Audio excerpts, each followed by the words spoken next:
ბათუმის რესპუბლიკური საავადმყოფოს მიმდებარედ აჭარის ავტონომიური რესპუბლიკის ჯანდაცვის სამინისტროსა და ჩვენი სამინისტროს თანამშრომლობით ძალიან მნიშვნელოვანი პროექტი ხორციელდება. ეს გახლავთ პრაქტიკულად მულტიფუნქციური, პრაქტიკულად ყველა სერვისის მიმწოდებელი პედიატრიული დაწესებულება, რომელიც იქნება პასუხისმგებელი ძირითადი რგოლი, ასე ვთქვათ, აჭარის რეგიონში პედიატრიული სერვისების მიწოდებაზე.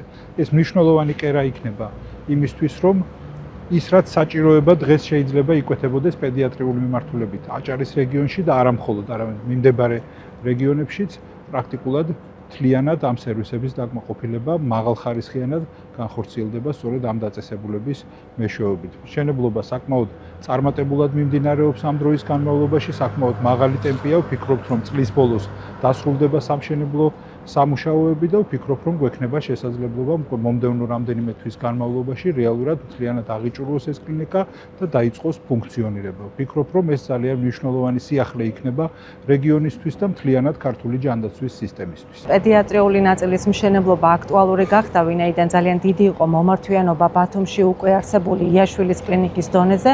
ამიტომ ჩვენ უკვე რამდენიმე წლის წინ მივიღეთ აღნიშნული გადაწყვეტილება და რამდენიმე თვეში სრულდება ეს მშენებლობა. აქტიურ ფაზაში პედიატრიულ ნაწილთან ერთად გეგმიური დიალიზიც მოინაცვლებს ახალ შენობაში, ასე რომ ჩვენი სამინისტრო, რა თქმა უნდა, ცენტრალური სამინისტროს მხარდაჭერით უერთდება რესპუბლიკური საავადმყოფოს განვითარებას.